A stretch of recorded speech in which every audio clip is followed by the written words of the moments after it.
Bueno, pues después de un recorrido, pues ya más o menos nutrido, sobre todo en cuanto a la estructura del personaje como recurso narrativo y como lo veíamos la semana pasada en voz de Carlos, como estrategia ficcional que nos permite anticipar, imaginar, inclusive prever, digamos, situaciones que no esperábamos.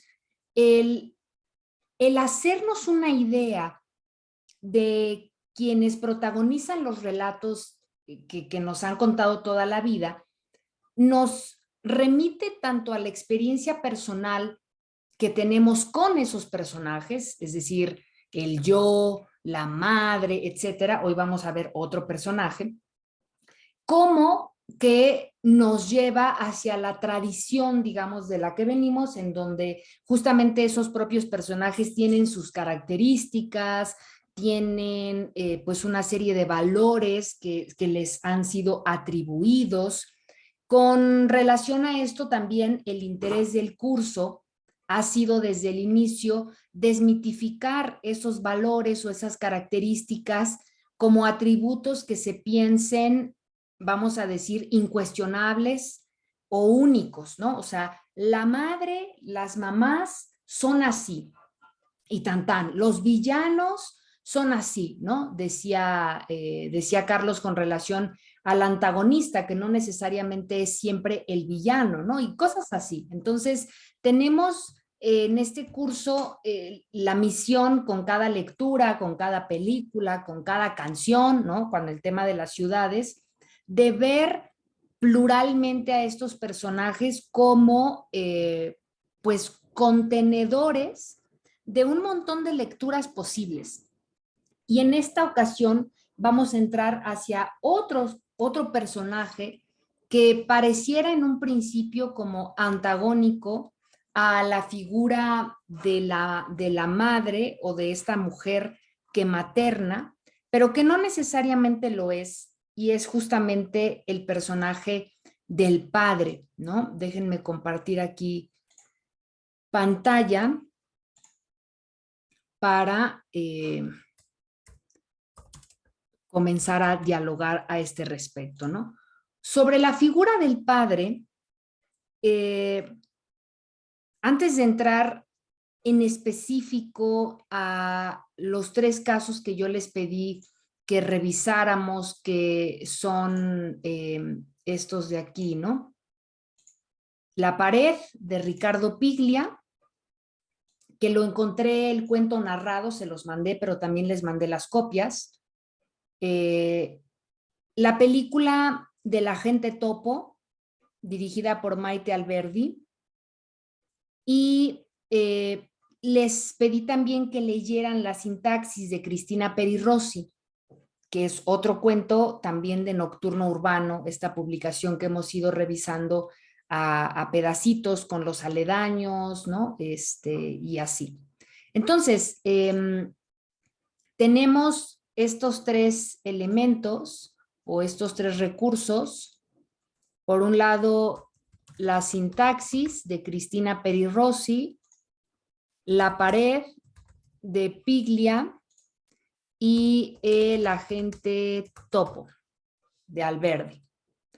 Pero antes de ir con estas tres ramas para ir construyendo al personaje del padre o cómo se habla de qué le interesa, etcétera, así como hicimos con el caso de la madre, me interesaría que partiéramos justamente de este ejercicio un poco de remembranza, de reflexión.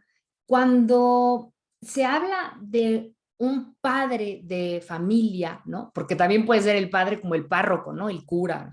No, aquí estamos hablando del padre de familia, digamos, ¿no? De un padre de familia.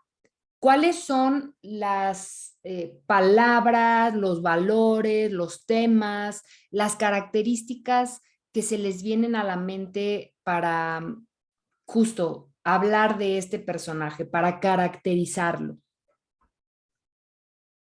A ver, Ana Laura.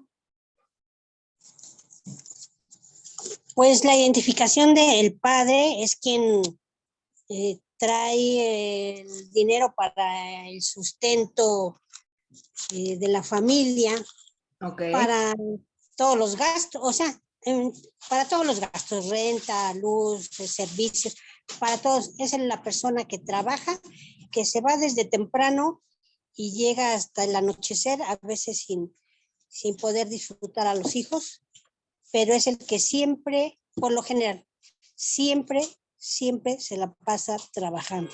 Porque pues hay muchos tipos de padres, tú ya lo mencionaste, pero el principal sería ese. Muy bien, tenemos entonces como un elemento asociado el asunto de lo económico y el trabajo, ¿no? O sea, el padre es el personaje que está a cargo de la manutención de una familia, ¿no? Es en quien pesa, digamos, el aporte económico.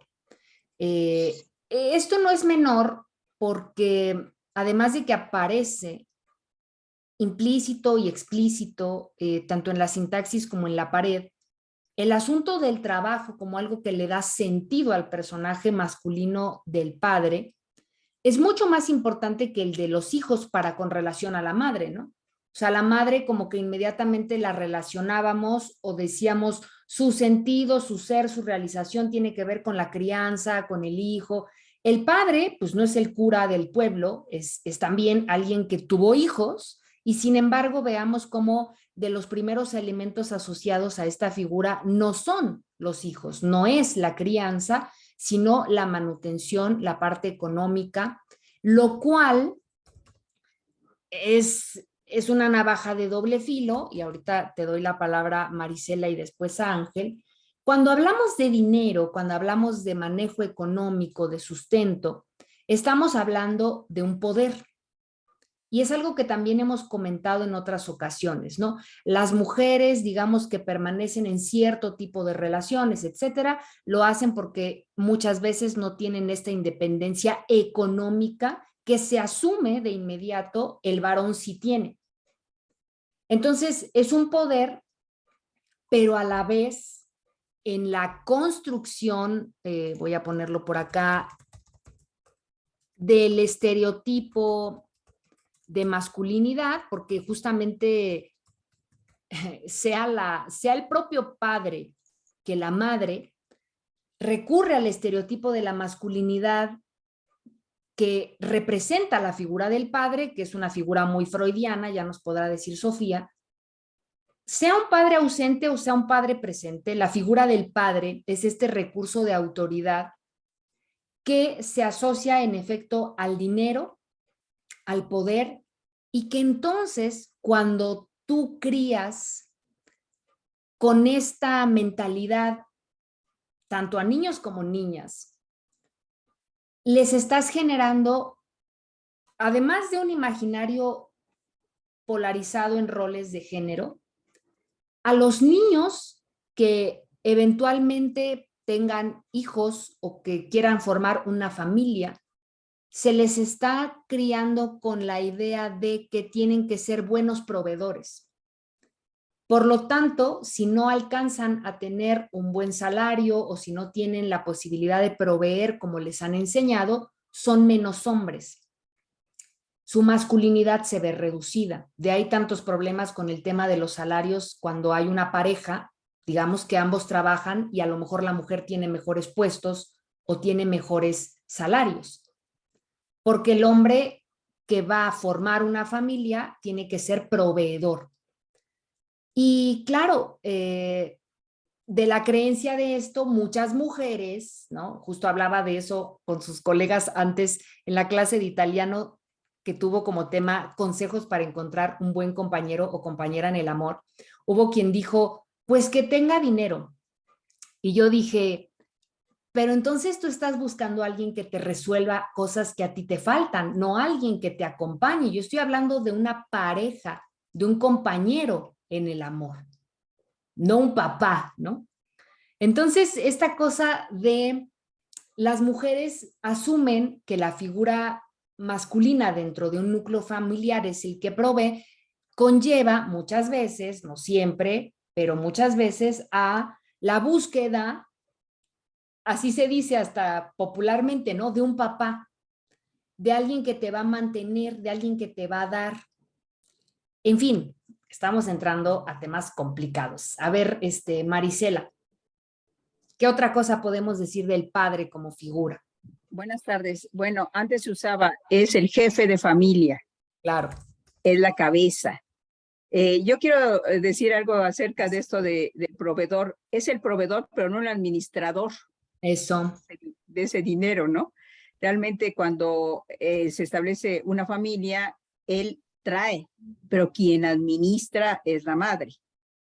Es el hombre que vemos como fuerte, es el que mueve los muebles, el refrigerador, compone bueno, antes, compone la licuadora, la plancha y todo, porque así era mi papá.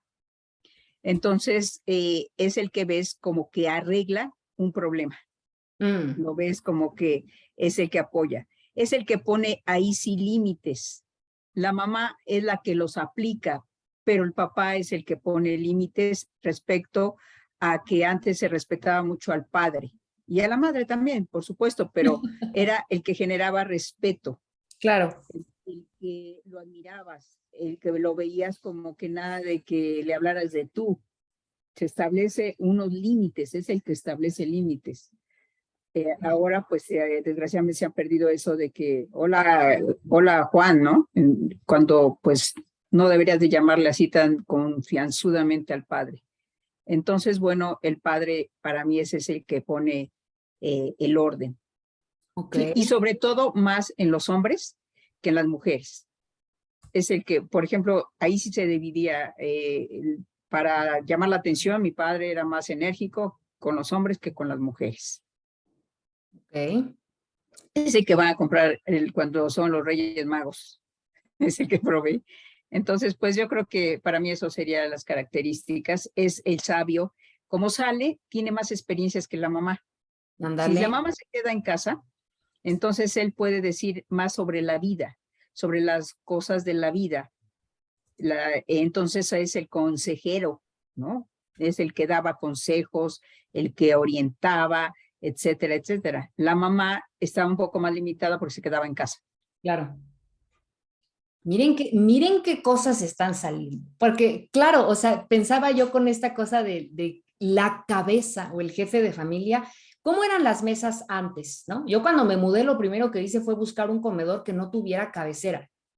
La redonda. Porque o está esta cosa del que está en la cabecera paga, que toco madera, pero también está esta cosa del que está en la cabecera, es esa cabeza, ¿no? Es como la película de una familia de tantas, o sea, el papá no es como que se sentaba ahí donde, ay, pues llegó tarde, ¿no? El que se fue a la villa, nada, o sea, la cabecera es para el papá. Así es. Y a veces a la izquierda está la mamá si es que hay un primogénito varón, porque está a la derecha, ¿no? A la derecha del padre, como dice la Biblia, está el hijo, ¿no? Entonces, es la mano derecha, pero como bien dices, Marisela, esta figura, digamos, vamos a decir subalterna o un poco soterrada que aplica los límites, que administra, etcétera, dentro del hogar, suele ser la madre, que vamos a ver ahí en sintaxis, esto que nos dice Cristina Peri Rossi, ¿no? La figura de la madre siempre como preguntando, ¿no? Como buscando la aprobación. Y volvemos ahí al tema del poder, ¿no? Y cómo muchas veces son las mujeres las que le dan ese lugar a la figura del padre, aunque no estén todo el día, ¿no? Por la razón que sea, pero aunque no esté todo el día, el padre es un poco como un fantasma, muy en la lectura freudiana, ¿no? Como este Pepe Grillo que traes en la cabeza, que cuando la mamá te dice, deja que llegue tu papá, ¿no? Con ese tono, ah, canijo, ¿no? Entonces, pues claro, no lo estoy viendo, pero ya me lo puedo imaginar quitándose el cinturón. ¿Cómo se delega esa autoridad a la figura del padre como el que va a poner los límites, ¿no? Ahora, yo pensaba en un tema muy de actualidad, que sea para quienes maternen como quienes paternen, creo que sigue siendo complejo de abordar, que es el asunto de la sexualidad, ¿no? Para con la crianza hacia hijos e hijas, ¿no? Ahora sí que, ¿cómo se cría de una manera responsable para ese manejo a niños y niñas y tal, ¿no? Y quién explica esos temas. Ahora, pues ya le dejaron la tarea a la escuela, ¿no? Y a las profesoras o profesores de civismo o de educación sexual a nivel prepa, pero ¿quién te enseñaba esas cosas? O sea, yo creo que todavía hasta mi generación es algo que platicamos mucho, amigos, amigas que tengo desde nivel primario o secundario, decimos, pues te enteraste, ¿no? O sea, si acaso, como fue en mi caso, pues había una enciclopedia de sexualidad en la casa y pues tú vas y la abres, ¿no? Pero como que este asunto de qué temas se tocan, quién los toca, y cómo se construye la voz de la autoridad dentro de la familia más ligada al padre, es algo muy interesante porque requiere de la participación activa de la madre. O sea, la madre al final del día es la que le da ese lugar, esté presente o esté ausente, a la figura del padre, haciéndose un poco a un lado, ¿no? Eso me parece interesante. Ángel, ¿qué más podemos decir sobre esta figura? Bueno, pues es básicamente lo mismo. O sea, esta cuestión de que siendo hombre en una familia, o sea, siendo el hijo varón de una familia, el padre es el encargado de que perpetuar esa conducta o ese constructo de autoridad, Sí. de jefe, de masculinidad y de proveedor. La cuestión afectiva pasa a segundo plano, eso no importa en Mm, la formación de un varón, porque como padre debe desarrollarse como tal, ¿no? O sea, debe de verse fuerte y debe de ser la autoridad, ¿no? De una familia. Tanto así que, por ejemplo, a veces fallecía el papá y el hijo varón mayor era el ujú. encargado de la familia y era el jefe de la familia, Sí, a sí, pesar de que estuviera la mamá y demás. Entonces, ese es el constructo que persiste a la actualidad, ¿no? claro. Definitivamente. Y yo creo que pues va a tardar un tiempo en el que esto cambie. Se ha modificado algo en los últimos tiempos, pero definitivamente es algo que persiste Sí. en unas culturas más, en unas culturas menos, pero definitivamente eres hijo varón en una familia, tienes que comportarte como tal y tu padre te lo exige. Y si no lo cumples, pues así te va. Y la cuestión es que también, como comentabas, la madre, al darle su lugar al padre, entonces también a los hijos los forma dentro de esta conducta. Porque Claro. si tú eres varón, pues tú te sientas para comer y te tienen que servir. Tú no te puedes servir ni calentarte una tortilla, ni parar a calentarte una tortilla, no. Te la tienen que, te la tienen que poner tus hermanas o tu mamá o alguien, pero tú no lo puedes hacer, Que venga el ¿no? Espíritu Santo a servirte. Sí, sí, o sea, y eso persiste, o sea, esa conducta Claro. persiste todavía, ¿no? Es muy característica en nuestro país. Mm, Y alguna vez en otro curso yo les comenté y te comenté a ti de que a mí que se me quedó muy grabado esta cuestión de que alguna vez yo cargué a un hermano pequeño porque estaba yo llorando, ¿no? Por alguna situación. Yo era un niño y pues si estaba llorando, pues lo que haces es cargarlo, ¿no? Y a mí me regañaron, me regañó mi abuelo porque me dijo que yo no debería de andar cargando niños, que eso es para las mujeres. Y a mí se me quedó muy grabado eso, ¿no? Definitivamente. mm, Entonces, esto lo hemos reflejado obviamente en cine, en telenovelas, en libros, en historias y demás, ¿no? De una forma u otra. claro. A mí me recordó esa película de Pedro Infante con un papá, una, fa- no, es que no me acuerdo cómo se llama la película. Esa donde el papá a pesar de que pues, ya es un hombre hecho y derecho, el papá se lo pone como campeón, ¿no? Cuando no hace lo que él debe. Y peor tantito si andan compitiendo por la misma mujer. O sea, como pasa en la película, ¿no? Esta cuestión de cuando el hijo se enfrenta con el padre y como hijo te enfrentas a una autoridad ya establecida, Ahí está la cosa edípica, ¿no? definitivamente, y que o te ¿cómo te haces lo que te dicen o simplemente truena todo y se desintegra la relación de hijo, padre-hijo, ¿no? Sí. Definitivamente. Y se da mucho también esto que era muy bien visto y hasta yo creo que sigue siendo bien visto, el que el padre lleve al hijo a tener su primera relación sexual con las prostitutas, ¿no? Claro. Eso era así como que, uy, no, ya mi hijo ya se hizo El rito hombrecito. iniciático. Exactamente, ya se hizo hombrecito porque ya lo llevé con las chicas, con las mariposillas nocturnas, como dicen en mi pueblo. Sí, sí. Pero a pesar de que lo hayan contagiado de algo, ¿no? Pero pues ya se hizo hombrecito y demás. Entonces, esta conducta y esta forma, este constructo, porque es un constructo, ¿no? Que ha persistido a lo largo del tiempo, pues va a seguir todavía, definitivamente. Y como te digo, está reflejado en muchísimas historias, muchísimas novelas y en la vida, ¿no? Pues sí. Para modificarlo un poco, pues, pues tendríamos que cambiar la actitud como padres para educar a los hijos, ¿no?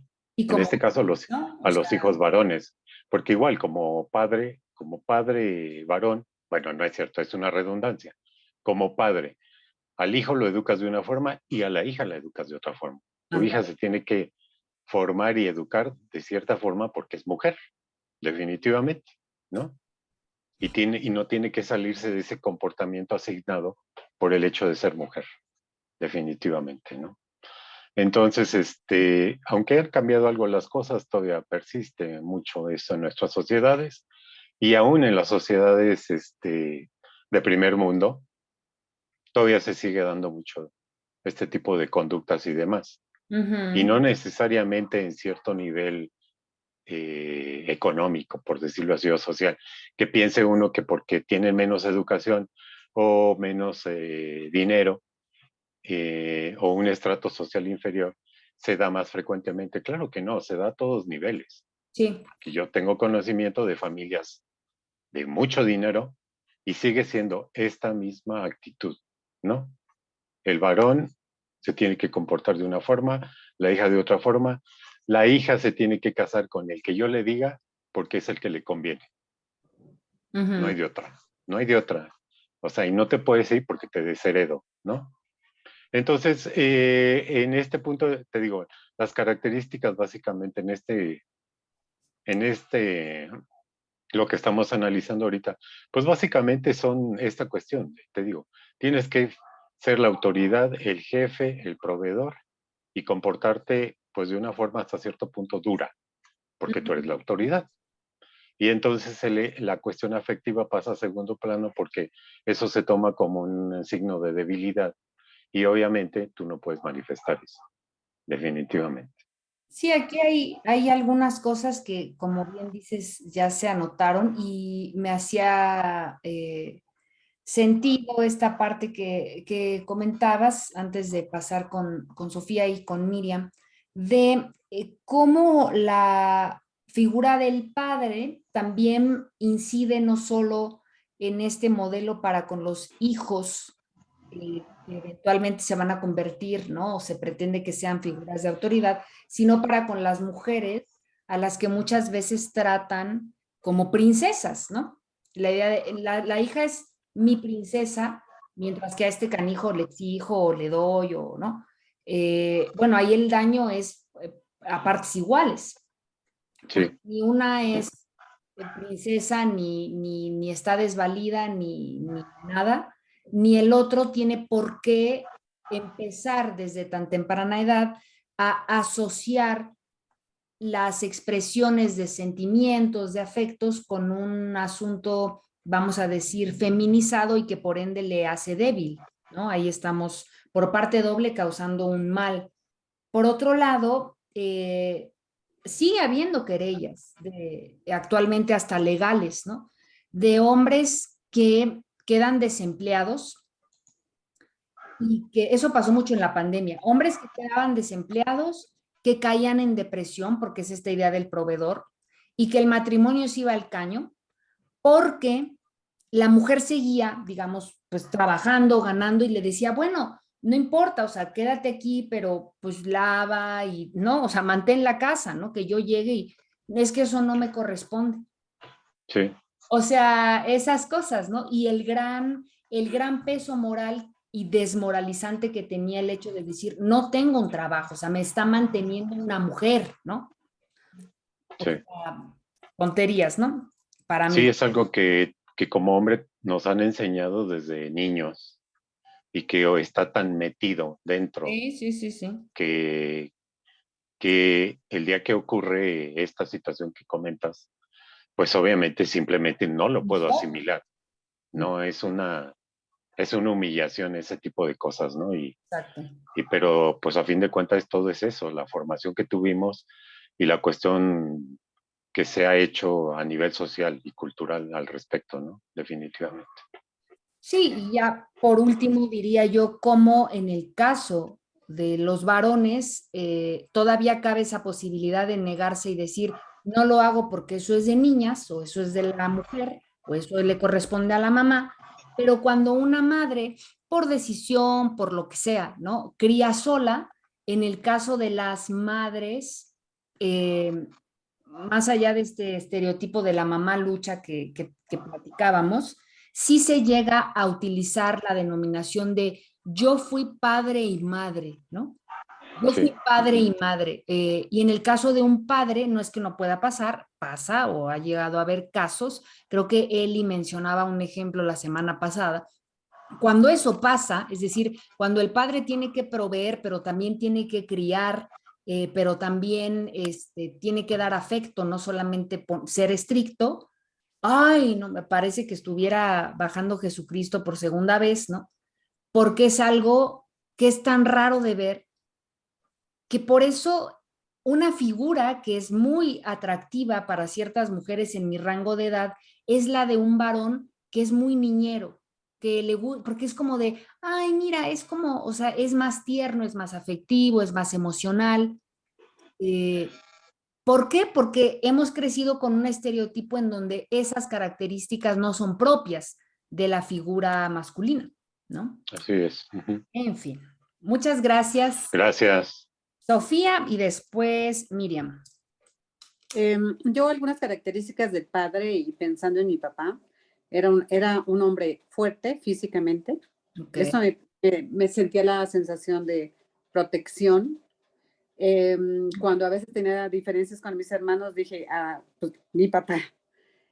También muy consentidor, en especial de las mujeres. Eso. Y, y en los padres, bueno, en el caso de mi padre era más paciente que mi mamá. Tenía mucho sentido del humor. A veces uno hacía travesuras y en lugar de molestarse, se reía. Y eso me gustaba mucho. Entonces yo lo asocio con una figura fuerte, eh, una figura protectora, consentidor y sobre todo el sentido del humor es muy importante en la figura del padre. Claro que el padre tiene un trabajo como más aligerado que la mamá, porque la mamá, aparte de criar a los hijos, pues es los quehaceres y demás. Entonces los papás considero que eran como que tienen están en mejor posibilidad de escuchar a los hijos y convivir con ellos. Digo, varía de padre a padre, pero en Claro. general para mí es eso, la figura de un padre fuerte físicamente y alto. Mi papá sí era alto.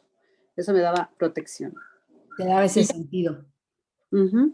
Fíjate que pensaba ahora con relación a esto, cómo ahora pasado el mes patrio, ¿no? Cuando se habla del padre de la patria, ¿no?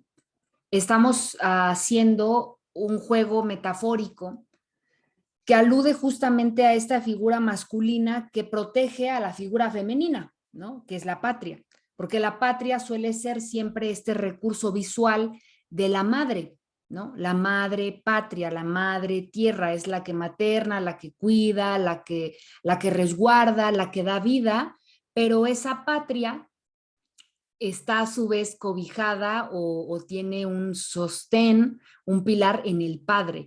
Y el padre, o sea, Miguel Hidalgo cuando lo representan, o no sé, ¿no? Los próceres que nos dieron patria, ¿no?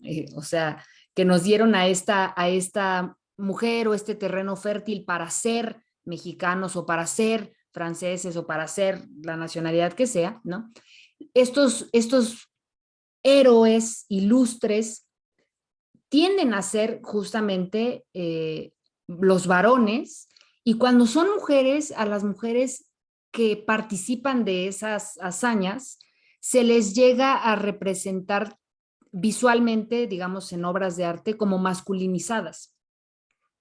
Tienen como esta tendencia a adquirir justamente estos valores de la fuerza, ¿no? Del tesón, de la valentía, o sea, tú nunca viste, ni te van a poner, ¿no?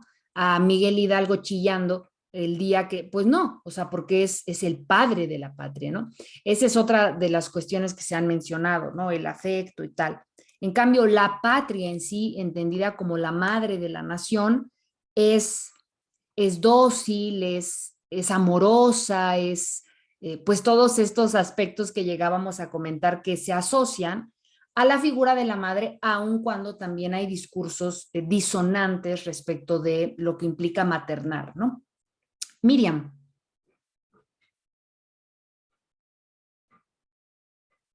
Creo que cerraste tu cámara, pero no abriste tu micro. Eso. Sí, perdón. Mira, yo estoy totalmente de acuerdo de este estereotipo del que todos están hablando. Yo lo viví, creo que la mayoría, creo que hasta tú, Ana, de alguna manera, pero yo no creo que esto sea actual. O sea, realmente han cambiado tanto las cosas que dices, no, o sea, hay la mujer fuerte. Se da cada vez más dentro de las familias, no tan solo por el hecho que la mujer tiene que salir a trabajar. Muchas veces, ante la ausencia del hombre, que pues ya por las razones que quieras, pues es la madre, la parte fuerte, ¿no? Entonces yo no creo que actualmente, bueno, en la mayoría de los casos o a lo mejor en ciertas sociedades como la nuestra, clase media y demás, se dé, ¿no? Yo creo que ha cambiado totalmente el rol. De hecho, los jóvenes digo, yo creo que pues de tu generación, Ana, o más jóvenes, ellos traen el chip de que se casan y los dos tienen que mantener la casa. Y los dos tienen claro que los dos van a mantener, que van a los quehaceres, los van a tener que compartir. La educación de los hijos va a ser de los dos. O sea, como que yo veo totalmente cambiado todo lo que están hablando, ¿no? Yo siento que actualmente ha cambiado muchísimo y cada vez va a seguir cambiando precisamente porque la sociedad cambió, no es lo mismo ahorita que hace X años, ¿no? Bueno, eso era lo que yo quería decir. Gracias, Ana. Sí, y tienes razón en parte, como todo, ¿no? Porque creo que si a la fecha perviven estos epítetos de los que hemos estado hablando para referirnos a la figura del padre, es porque al final no se ha extinto del todo este personaje. Si bien es cierto, ha habido muchas transformaciones, depende en dónde nos situemos, vamos a encontrarnos esos cambios tan radicales o excepciones o la continuidad de la tradición. O sea, creo que esas cosas han pasado siempre a lo largo de la historia. Hay quien revoluciona, hay quien se opone, hay quien cambia, hay quien lo hace de otra manera y hay quien repite, ¿no? Hay jóvenes de mi edad y todavía más chicas que tienen muy claro que quieren ser independientes, que esto, que el otro, y hay chicas que están esperando terminar la secundaria o la prepa para casarse. Entonces, tenemos, digamos, como esta situación, ¿no? Hay hombres que tienen muy claro que las mujeres tienen los mismos derechos, que si van a tener una pareja le van a entrar igual, no sé qué. Y hay hombres de mi edad o más jóvenes que siguen pensando en la mujer exactamente como accesorio decorativo, como, ¿no?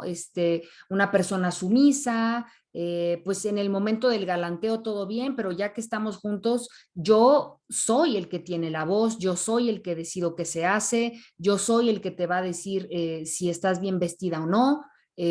Entonces, creo que este tipo de cuestiones sí van cambiando, pero no en todos los ámbitos y eso implica que la tradición no se extinga del todo, ¿no?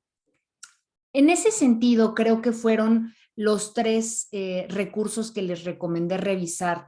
Me gustaría, por el tono de la conversación que hemos tenido, que iniciáramos con la sintaxis de Cristina Perirossi, ¿no? Este cuento de la autora uruguaya de la que ya hemos leído La ciudad de Luzbel o Los aledaños, ¿no?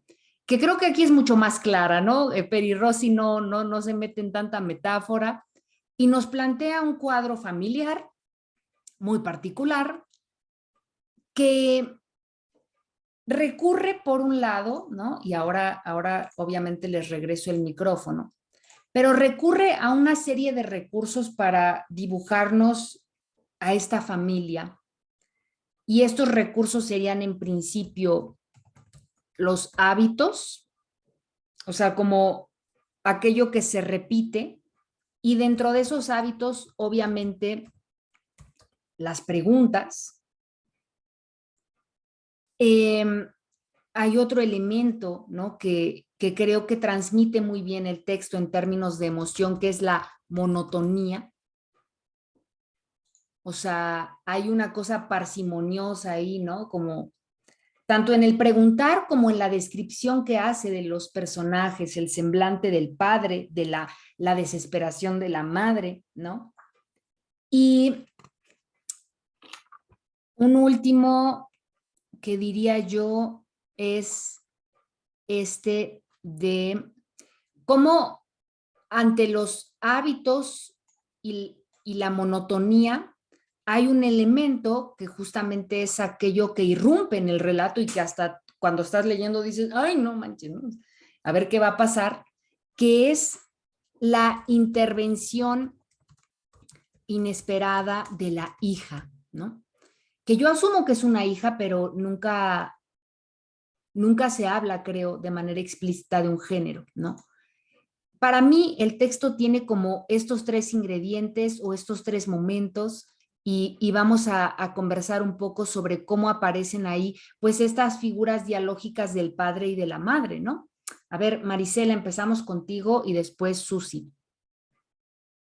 Esto es todo lo contrario de lo que estábamos platicando hace rato, porque cuando el padre deja de ser el proveedor, pierde el poder.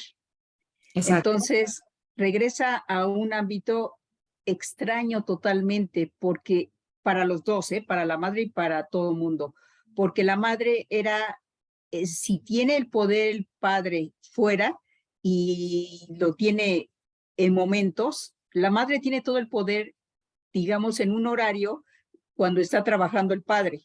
Ella puede decidir, puede hacer lo que quiera con los hijos, con lo que quiera, con su vida, con su ropa, etcétera. Puede comprar lo que quiera. Cuando el padre deja de trabajar, y esto es sumamente común, altera el ambiente de la madre. La madre, o sea, la esposa, mejor aquí, la esposa ya tiene problemas con una gente que en cierto momento parece extraño. Deja de ser ya el marido porque no lo veía. Claro. No lo veía durante, si quieres, 8 horas, 10 horas, no sé, depende del trabajo que tenga.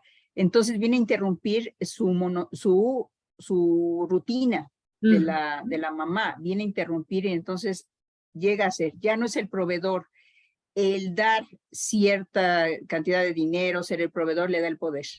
Entonces se siente como ajeno. La monotonía es como que él ya no pertenece a esa parte del núcleo familiar, ya no es la cabeza de familia, ya no puede tener autoridad sobre los hijos, etcétera. Sí. Pero aquí sí se va al extremo. La verdad es que entra en una apatía. Ya es una apatía de decir, bueno, pues si quieres hacer esto, pues hazlo, como quieras. Eso es terrible, porque entonces ya no tiene poder de decisión de ninguna manera. Ya no tiene, él mismo se quitó esa autoridad también. Entonces, los hijos intervienen, bueno, porque ven estas reacciones. La madre, una madre que estaba acostumbrada a que decidiera el padre, ya no tiene esa fortaleza de poder decir, bueno, me voy a poner esto porque quiero, porque así deseo, sino que siempre la opinión del papá, queriéndole seguir dando esa autoridad que ya perdió y que ya también dejó el papá. Entonces ahí es un relajo porque realmente ya no tiene autoridad para nada, por eso las respuestas que da el padre, ¿sí? Como quieras, como lo sientas, como lo que sea, ¿no? Entonces Sí, se sí, hizo como tú prefieras. terrible. Y eso se ve sumamente común cuando, es más, si era un matrimonio ejemplar, cuando regresa el padre a la casa, las esposas ya no quieren que esté él, lo sienten como un intruso, ya no quieren que se vayan porque alteraron su vida, su núcleo, todo. Entonces a veces hasta quieren divorciarse y muchas se han divorciado. Sí, fíjate que eso que dices es interesante porque se liga muy bien con lo que hemos comentado. Yo no lo había pensado así, pero claro, es la figura de un padre que es un padre, digamos, casero, ¿no? ¿O yo la perdí? ¿Ahí me escuchan?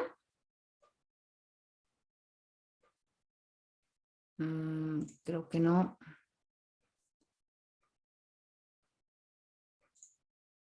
¿Ahí me escuchan en Zoom? Listo, perdón, les digo que mi internet está medio roñoso, pero decía yo que me parecía muy interesante el comentario que hacías, Mari, porque yo no había justo caído en cuenta de esto que ahora se ha comentado en torno a la figura del padre que está ahí en sintaxis como una figura casera, digamos, ¿no? O sea, y el hecho de él estar en un espacio que le resulta ajeno, como es el hogar, lo hace a él mismo, digamos, como anularse. Pues como tú quieras, como tú digas, no sé qué, ¿no? Y la madre, en esta sintaxis, ¿no? En esta forma de acomodo, se desespera porque está esperando de él, como esa voz de autoridad, la aprobación, la guía, el permiso, ¿no?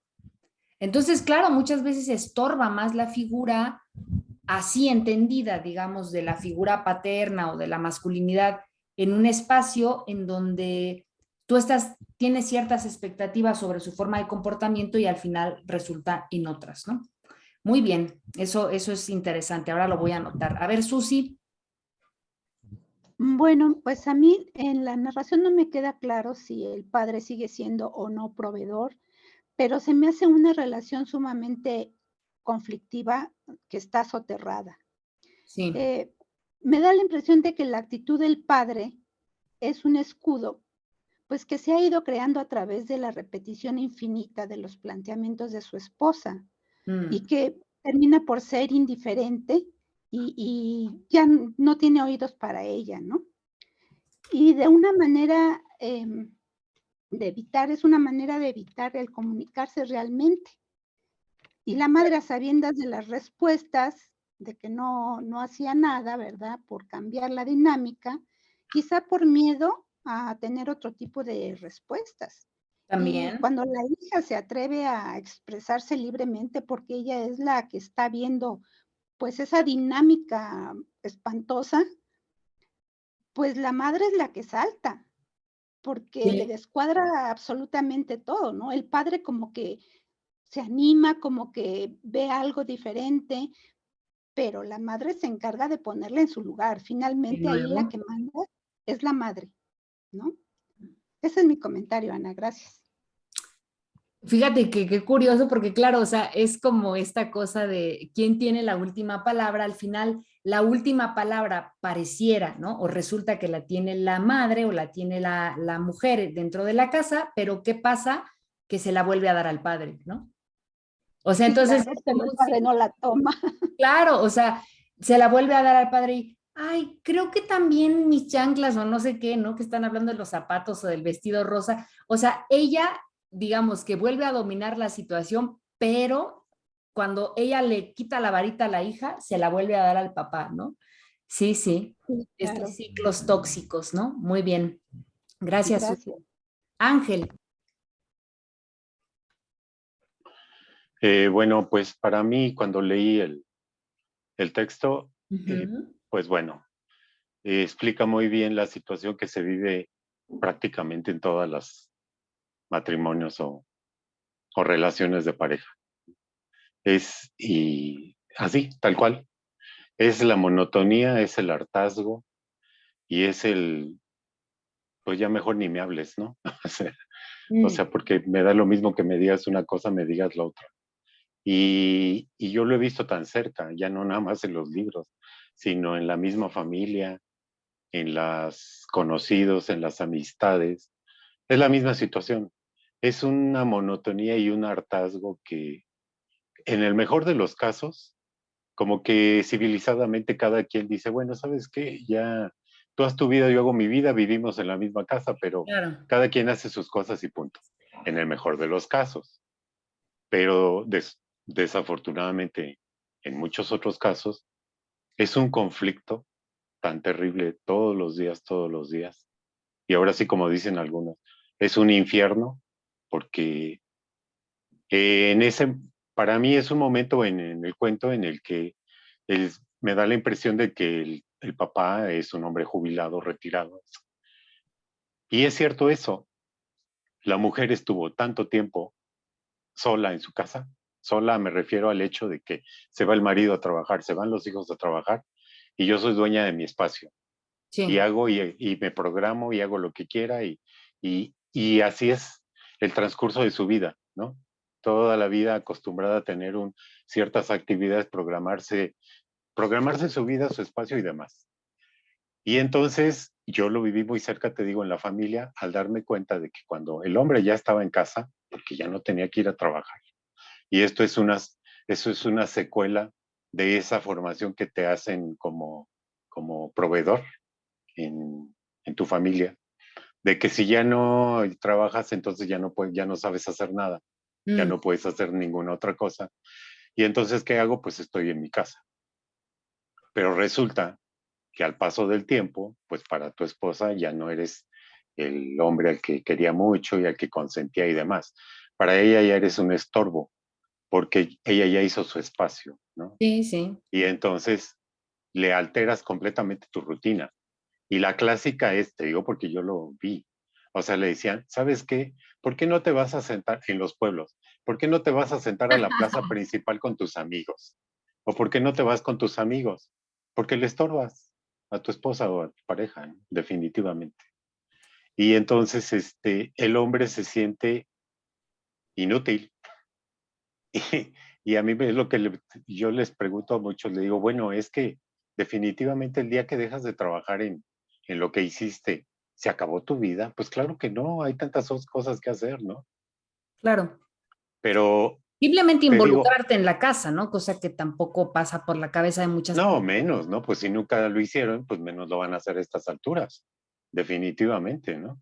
Y Mm, entonces, pero ni siquiera para cosas propias, o sea, decir, bueno, pues ya no trabajo, entonces voy a dedicarme a algo, no sé, a poner un taller ahí en mi casa de cosas que yo, no sé, lo que tú quieras, cosas que a lo mejor dejaste de lado mucho tiempo por tener que trabajar y que ahora las puedes hacer. Yo tuve compañeros que dormían una o dos veces en su casa a la semana. Entonces, imagínate la dinámica de esa familia, ¿no? O sea, es algo completamente fuera de lo que debería de ser.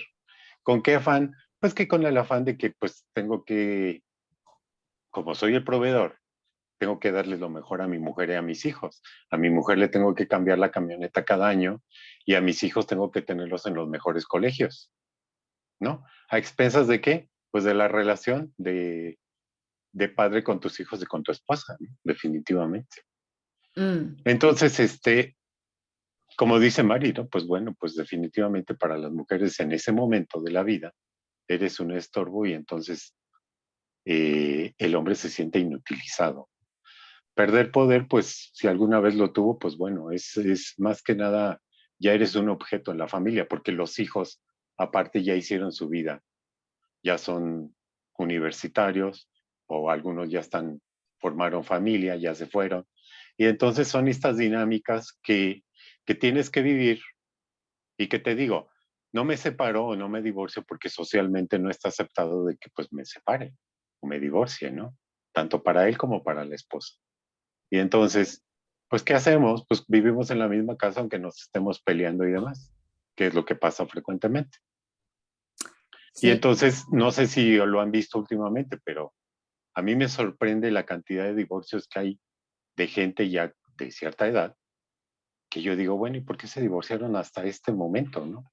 Pues yo creo que porque a lo mejor llega un momento en el que dicen, bueno, si nos vamos a estar peleando, pues mejor cada quien por su lado y punto. Definitivamente, ¿no? o antes no estaba tan validado esta cuestión de divorciarte, ¿no? O sea, Exacto, a lo mejor ahora se puede hacer más libremente sin tanto peso o sin tanto señalamiento, porque por ejemplo en la época de mis padres, pues, yo estoy casi seguro que si le hubiera dicho, preguntado a mi madre si te quería separar o divorciarse, por supuesto que lo hubiera hecho, ¿no? Pero también, bueno, aparte de los factores económicos y demás, la otra era la cuestión social. Una claro. mujer divorciada en esas fechas o en esos años era mal vista. Y peor tantito, si entablaba una nueva relación. O sea, ¿cómo puedes andar con una mujer divorciada? Definitivamente. Y Entonces, eso, sí, dicen ustedes, ¿todavía han cambiado las cosas? Sí, han cambiado, pero la verdad es que si escarbamos, seguimos en muchos aspectos igual que hace años atrás, ¿no? Definitivamente. sí, sí hay sus modificaciones, pero sus permanencias, sin Sí, duda. definitivamente. Entonces, pues bueno, es algo complejo, pero interesante de analizar, definitivamente, Claro. ¿no? Sí, y vamos Gracias. a ir, gracias a ti, Ángel, vamos a ir después de estas participaciones yendo hacia esta figura justo del padre o de la personalidad de un jefe de familia en su vejez, cuando Piglia nos lo plantea en la pared, ¿no? O sea, creo que a mí por lo menos La pared de Ricardo Piglia es un texto que me conmueve mucho, así un poco como El agente topo, ¿no? Sí, Eh, y por eso digo que justamente la construcción de esas figuras de masculinidad como justamente validadas solo a partir del poder y de la voz económico, etcétera, son tan dañinas en algún punto porque en efecto hacen sentir inútil, ¿no?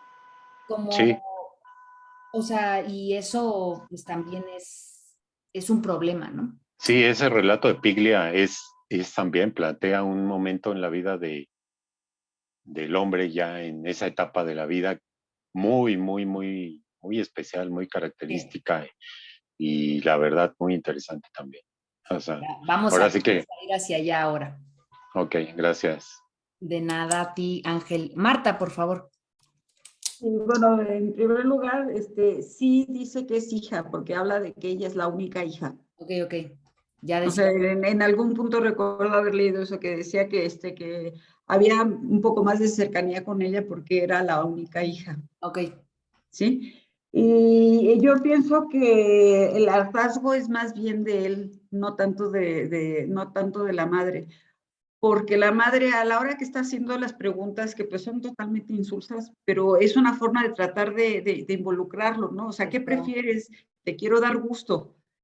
Te quiero dar gusto en lo que quieres comer o te quiero dar gusto en cómo me puedes ver a mí. O sea, entonces es más, siento que es más un poco la línea de tratar de sacarlo pues de esa depresión o de ese mutismo para que le haga caso, para que se involucre otra vez con la familia. Y por otro lado, tan es importante para ella eso, que en el momento en que la hija le contesta o le dice, pues ya tienes que decidir si te interesa algo o no, ella luego le dice, a ver, respeta a tu padre, cállate, ¿no? O sea, no puedes actuar así. Entonces, es más bueno, yo lo percibo más como la situación de que, pues, sí está consciente de que el padre está en una depresión, le gustaría o le encantaría que fuera diferente, pero no alcanza a lograrlo, ¿no? Y pues la que queda ahí en medio y perdiendo siempre es la hija. Sí. Muy, muy cierto. Justo me acordaba de las palabras que la hija usa para despertar al padre, que Ujú. tienen que ver con esta cuestión que decían ya ustedes de la razón o la voz de autoridad, etcétera, cuando ella le dice, estás mintiendo, ¿no? O sea, Ujú. como esta idea de tu fachada o esta fortaleza como construida a manera de caparazón para protegerte de algo, ¿no? De ser criticado, de lo que sea. Y cuando ella le dice, estás mintiendo, es como lo saca de eso, ¿no? Pero ahí lo importante es que se atreve a cuestionarlo y la madre no está de acuerdo, lo defiende. Aunque sabe que tiene la razón la hija, lo defiende a él. Sí, sí, O sea, claro. y no sé, o sea, a mí no me queda claro por qué ella está, digamos, tiempo completo en casa, pero tengo una amiga que ella no ha trabajado, o sea, y dice que no quiere que su esposo se jubile porque va a ser como si pusiera un refrigerador industrial en medio de la sala, que no va a saber qué hacer con él, ¿no? Mm. O sea, dice, no, mejor que siga trabajando y Pues él dale a leer haga el su cuento trabajo y ya, dale a leer el cuento de la sintaxis para que se vaya buscando su relación de preguntas. ¿verdad? Sí, es muy cierto, es muy cierto. Sí. Muy bien, Sí. gracias Marta. Sofía.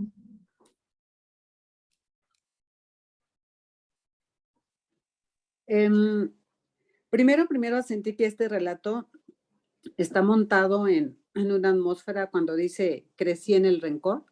Es como digamos, como el montaje. Bueno, son muchas cosas, nada más las voy a señalar. Una de ellas es el efecto de la palabra o de Sí. las palabras.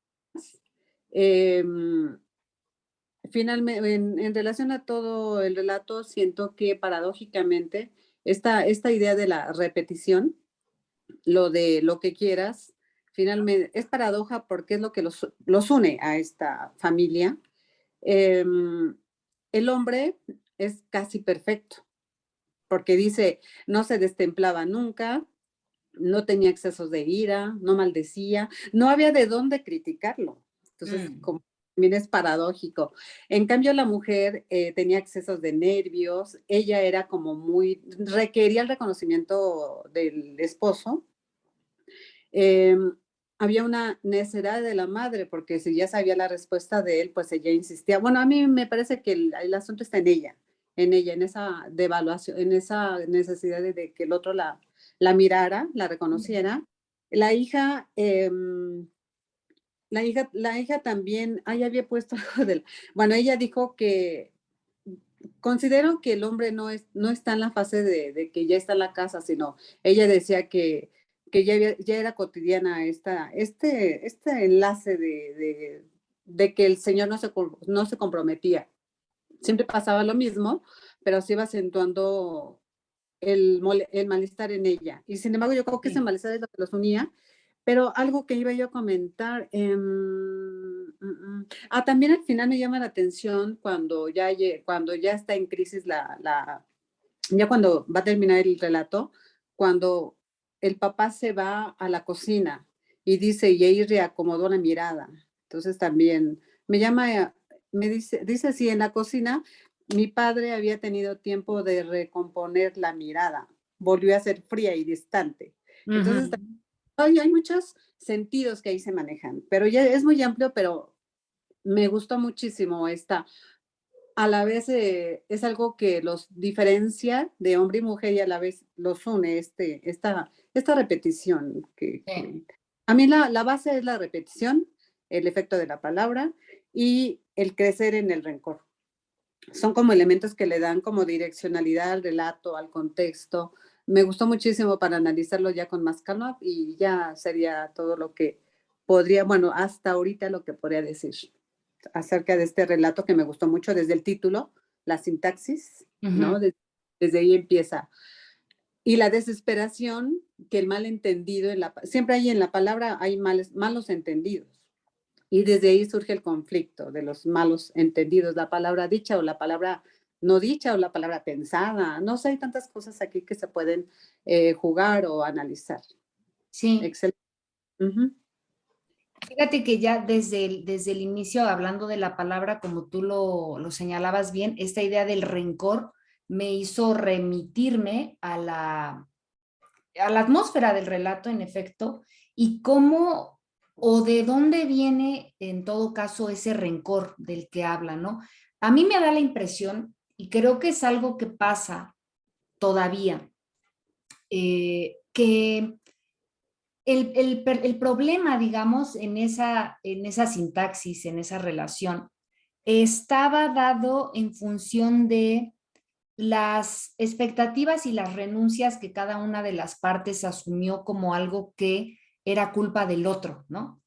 A lo mejor yo no hice o yo no pude o yo no tuve por ti o por casarme o porque, y a lo mejor yo no hice, yo no tuve, yo no fui, yo no, por ti, ¿no? Entonces, claro, se gesta una atmósfera rencorosa que hace que uno se vuelva un témpano de hielo y la otra esté como constantemente tratando de despertarlo de ese ensimismamiento, ¿no? Entonces, pues sí, la única y, o la más perdedora en términos de un ambiente sano, ¿no? Es la hija, ¿no?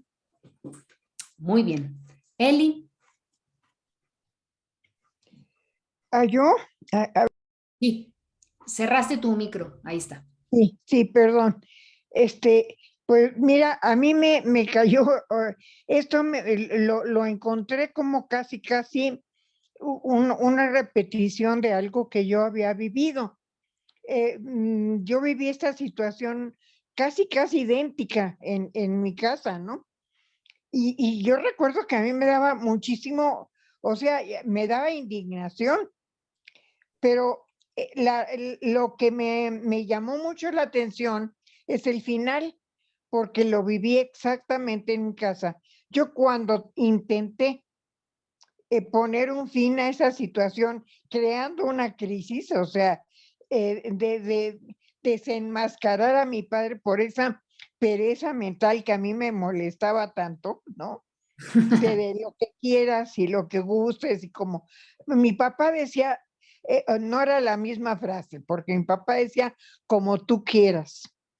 O simplemente si estábamos discutiendo algo, levantaba el periódico y nada más yo recuerdo el periódico levantado y el humo del cigarro que salía por arriba del periódico, ¿no? Ese era mi papá. Estaba presente en el periódico y en el cigarro.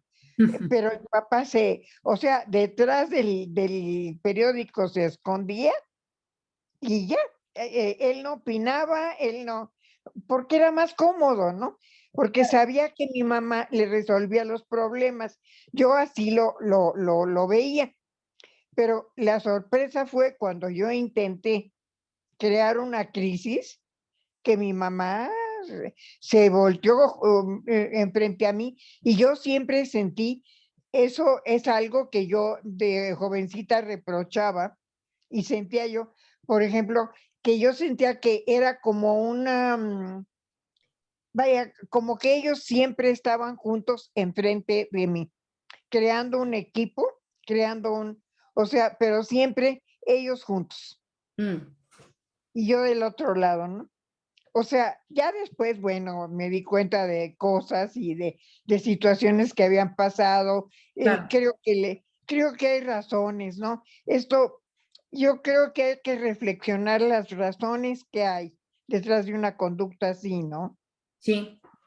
Cuando has vivido una vida muy difícil, pues es más fácil evadirte, ya no pensar en nada y llevar una vida plana, ¿no? Tal vez, ¿no? Y además yo no era responsable en un momento dado del problema psicológico de mi papá, ¿no? Ni del de mi mamá. Claro.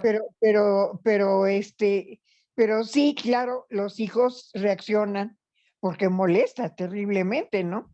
Es algo que uno sí lo lastima. Y es una situación que, como decía Ángel, yo le he visto en muchos matrimonios, pero le he visto en una forma distinta. Mis papás siempre hicieron equipo y ellos se querían mucho, mucho, tal vez por lo que habían pasado, ¿no? Claro. Pero, o sea, no era exactamente falta de amor. Era simplemente que mi papá ya se había acostumbrado a que le resolvieran todos los problemas y ya se desconectaba, ¿no? Y a mí me ponían, me injertaba en pantera, ¿no? Realmente sí es una situación que es muy difícil de tolerar, ¿no? Pero hoy lo entiendo, pues como una evasión, pues ya después de muchas broncas en tu vida, ¿no? Que a lo mejor tenía derecho el hombre ya de no pensar en nada, ¿no? No sé. Hoy ya doy otra lectura diferente, ¿no? Pero sí siento que es magnífica esta, me pareció verdaderamente sacada de la vida real. Claro. Es maravilloso este pequeño cuento. Gracias. No, gracias a ti, Eli. Sin duda debe estar inspirado en alguna vivencia, porque además hemos visto en Peri Rossi esta cuestión de lo autobiográfico, ¿no? Lo autorreferencial.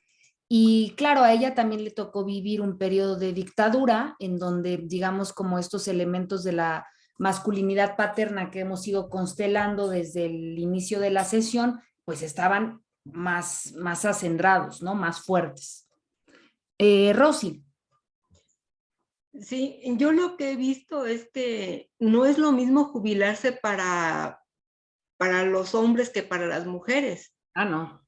Las mujeres regresan, dejan uno de sus trabajos y regresan al trabajo principal, vamos a decir, a su casa, ¿no?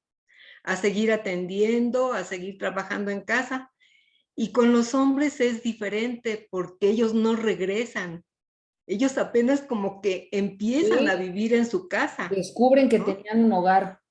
Sí, y descubren muchas cosas. Descubren cuál es la rutina que hay en su casa. Descubren las costumbres. Y con muchas cosas de esas no están de acuerdo. Yo lo vi con compañeros jubilados que decían, es que no estoy de acuerdo con lo que pasa en mi casa. Claro. O sea, sí, y conforme va pasando el tiempo es peor porque ya no son los proveedores, como decía, ¿no? Ya no son los proveedores, ya no son los hombres fuertes, ya no son, pierden muchísimas cosas. No nada más dejan de trabajar en la oficina o donde trabajaban, sino que pierden mucho. Y conforme va pasando el tiempo, siguen perdiendo. Cuando enviudan, un jubilado, cuando enviuda, se siente completamente, yo lo he visto, ¿no? Perdido. Y entonces las hijas quieren protegerlo, se cambian los papeles, ¿no? Él deja de ser el protector y el cuidador de su familia. Entonces son las hijas o los hijos los que quieren decidir por él, cuidarlo, decirle ahora te vas aquí y luego te vas para allá. Y es verdaderamente dramático. Sí. También me platica, yo voy a una casa de día y ahí tengo compañeros que pues prefieren estar como el agente Topo, no como como el del relato de la pared, que prefiere estar en el asilo, la pared en el asilo que estar en la casa de su hijo. Sí. Y eso es, en muchos casos así ocurre.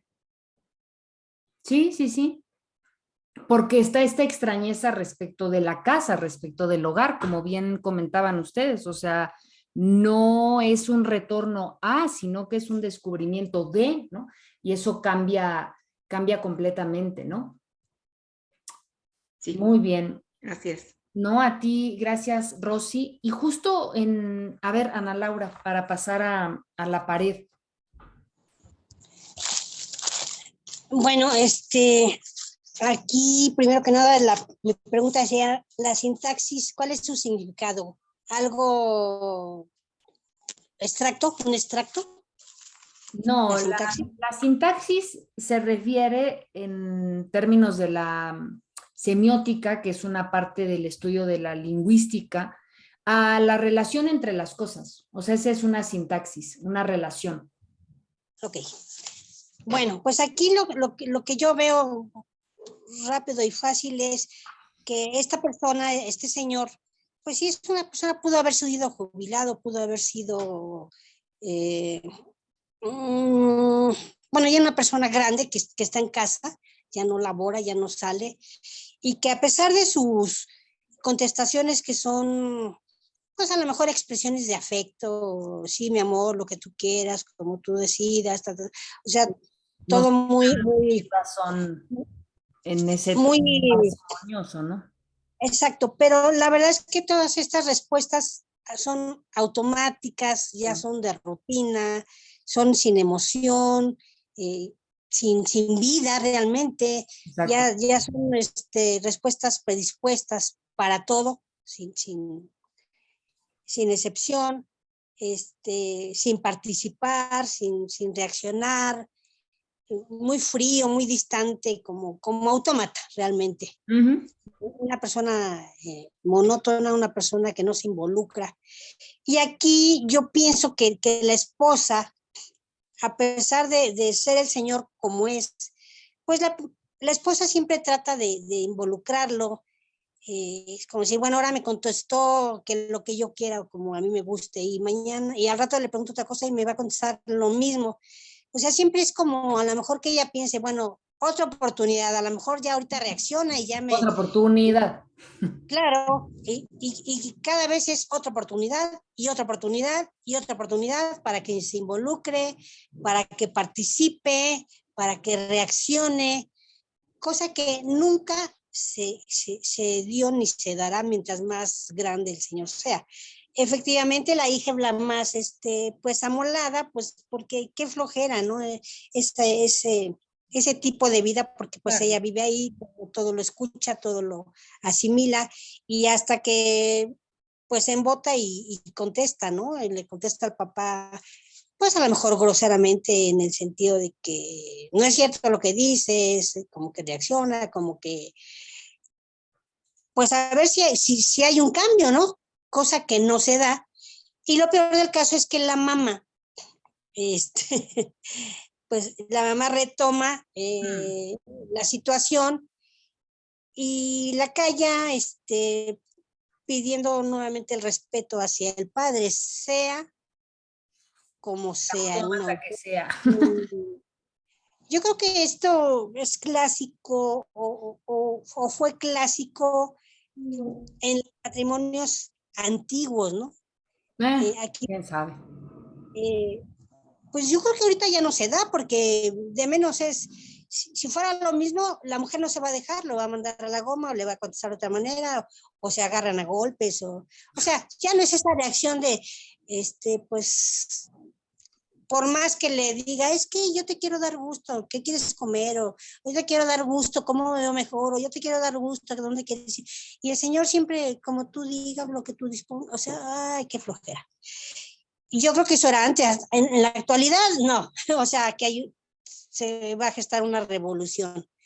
Y el hecho de, alguien comentó que el Señor pues no se irritaba, intachable, no había, era perfecto, vamos a decirlo así, ¿no? Nada que reclamarle.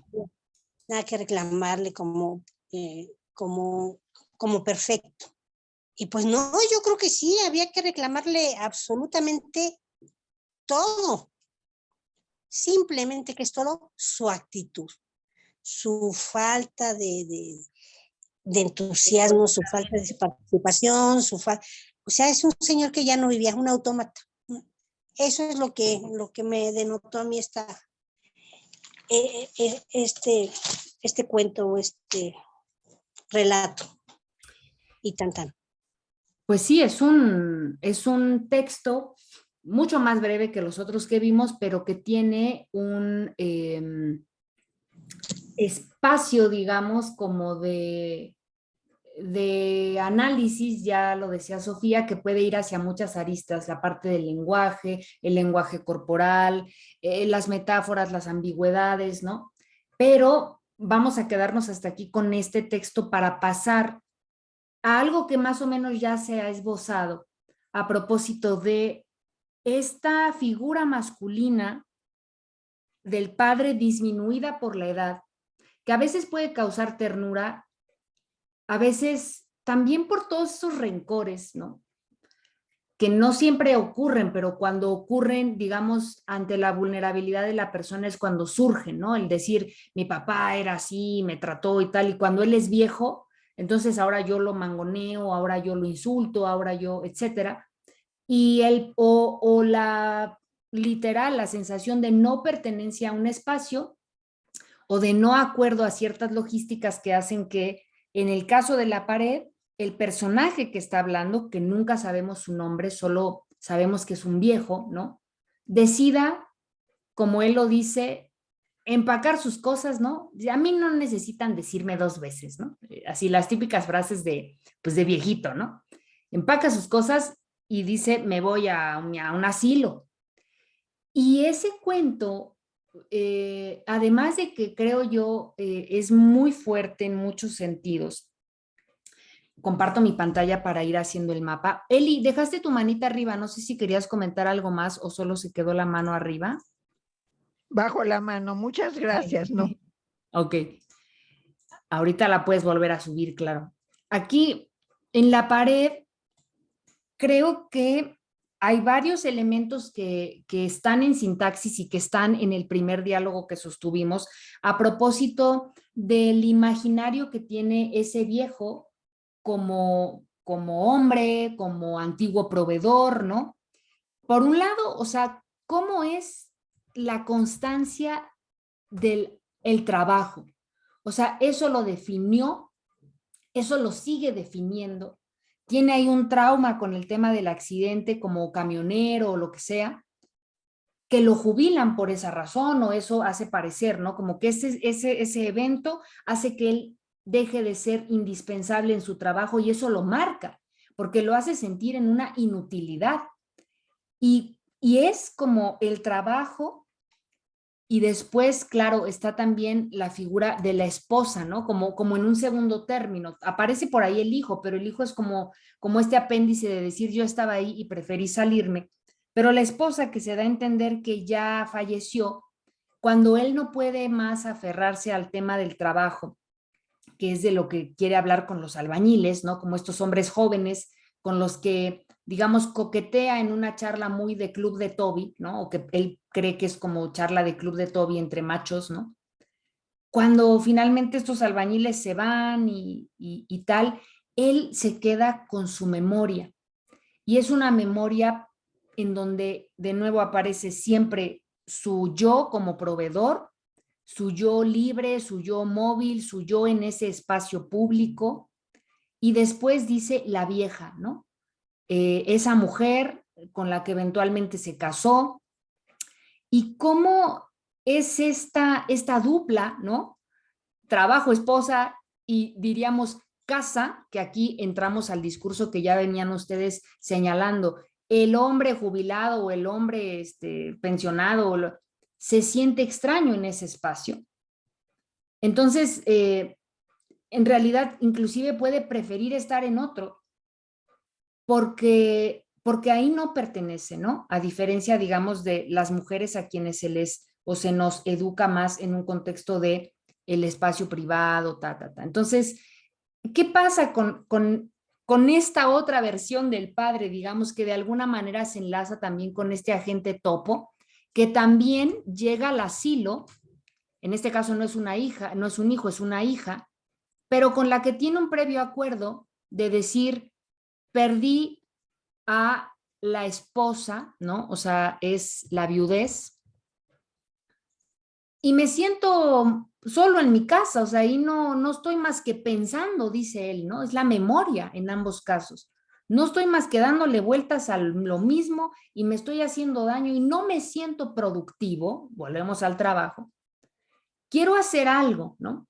Y bueno, en el agente topo como que vemos otros elementos que tienen que ver justamente con este tránsito a la senectud, que es un tema del que vamos a hablar más adelante, ¿no? Porque también la figura del viejo, la figura de sí, de las personas adultas mayores en las sociedades están muy cargadas de estigmas, en principio de miedo. Nadie queremos envejecer, pero ya lo vamos a platicar. Esto tiene mucho que ver con cómo nos hemos planteado el envejecimiento, ¿no? Porque está cargado de estigmas negativos. Entonces, juventud, divino tesoro, y sí, ¿no? Quién sabe, ¿no? ¿Qué pasa con estas figuras del viejo y de la gente topo en estos contextos? A ver, Marisela. Antes de entrar al tema, yo he visto que, por ejemplo, los padres tienen hijos pensando que los van a cuidar de viejos. Esa es una expectativa que tienen tanto la madre como el padre, y me recordó como agua para chocolate cuando Tita era la encargada de hacerse cargo y no podía casarse porque se iba a hacer cargo de los viejos cuando ya fueran viejos. No tenía esa autoridad de hacer su vida porque estaba destinada para eso. Esto se siguió y por eso la gente tiene, y lo dicen, ¿qué va a pasar cuando tú estés vieja? ¿Quién va a cuidar de ti? ¿No? Eso es muy común que te digan. O quién va a cuidar cuando ya estés viejito. Pues por eso ten hijos, ¿no? Cuando eso no garantiza absolutamente nada. Claro. Ahora, no es lo mismo decidir irse a un asilo que tienes que ir o te voy a llevar. Entonces, cuando tú decides ir a un asilo, es diferente a que tienes que irte a un asilo porque me estorbas, porque nosotros tenemos una vida, por ejemplo, en familia, cuando es Navidad, esto, ya no queremos tener al viejo ahí. Esto pasaba mucho en los hospitales. En los hospitales los llevaban a dejarlos ahí casualmente en diciembre. De veras. Y entonces se deslindaban de ellos hasta que pasaban las fiestas de Navidad, de Año Nuevo, y los dejaban ahí. Y entonces tenían que llamarle a los familiares, oiga, pues venga por su familiar, porque ya está bien. Y no, ellos sacaban cualquier cosa, hasta se enojaban porque no los trataban bien en el hospital, pero eran puras excusas. Y yo quisiera, una anécdota rápido. Sí. Una vez me llamaron para que yo, era ya, la directora me dijo que si podía ir a la casa de una señora para convencerla de que se fuera a un asilo, porque la hija era muy sociable y entonces tenía muchas fiestas, etcétera, y les estorbaba a la viejita con quién se iba a quedar, con eso y todo. Entonces yo iba a decirle que no, o sea, yo fui a ver a la abuelita, pero le dije, no se vaya, si usted no quiere irse, pues no se vaya. Claro. Pero a final de cuentas la llevaron a fuerzas a la señora al asilo. Cuando volví a visitarla, no pasó ni siquiera 3, 4 días, murió la señora porque realmente no quería irse al asilo. Ella tenía su casa, tenía una enfermera, pero se cansan de cuidar a la abuelita, se cansan de invertir en la abuelita, se cansan de invertir en los abuelitos, podríamos decir aquí, en los abuelitos, papá y mamá. Entonces ya no quieren invertir, no quieren gastar, porque es un gasto, enfermera, pañales, medicamentos. Tiempo. Yo tengo compromisos, quién se va a quedar con ella, etcétera. Entonces, repito, no es lo mismo que tú decidas. La mamá de mi esposo, por ejemplo, que no la conocí, ella se fue, decidió y dijo, yo no quiero ser un estorbo para mis hijos, y se fue y decidió y estuvo feliz en el asilo, feliz. En de la pared tuvo que irse, decidió, porque las nueras son unas malvadas, y eso sí es muy común, de que frente al hijo o al esposo traten al suegro maravillosamente, cuando no está el hijo lo tratan de la patada. Entonces él decide, y no es lo mismo, porque no tenía con quién platicar, ¿no? Y me pareció muy emotivo, muy emotivo. La pared es un beso muy emotivo porque él platicaba con los albañiles y se sentía bien, pero al establecer una pared, como que lo limitaron del mundo, lo aislaron del mundo.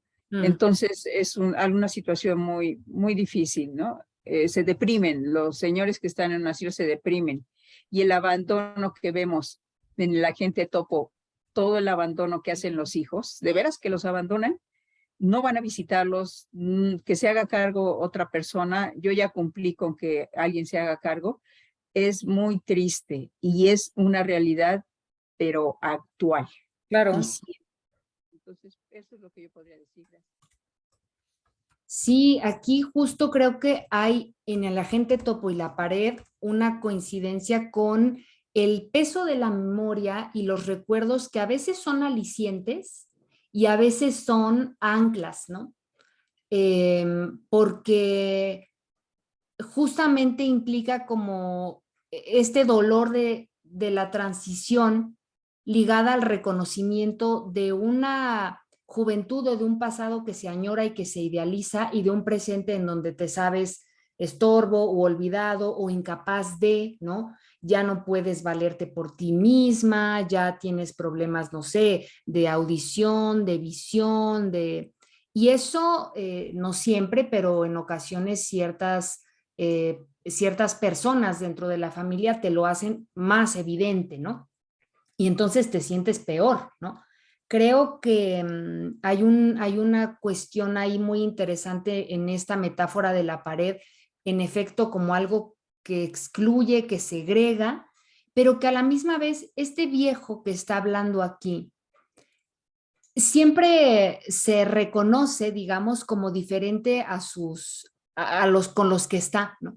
Es que aquí hay puro viejo, ¿no? O sea, como que dice, yo no pertenezco, pero decidió irse, ¿no? O sea, ¿cómo se habrá sentido donde estaba, que prefiere estar en un lugar en donde no puede ni dormir porque dice, es que escuchar cómo roncan y oírlos como niños que solamente quieren dormir cuando yo ya quiero que amanezca para levantarme, ¿no?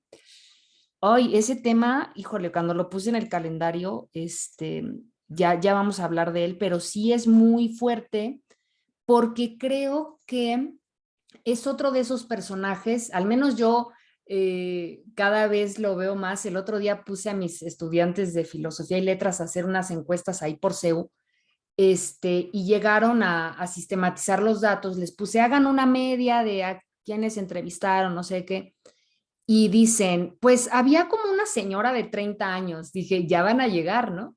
Ya van a llegar, o sea, cómo tú vas viendo ese tránsito, ¿no?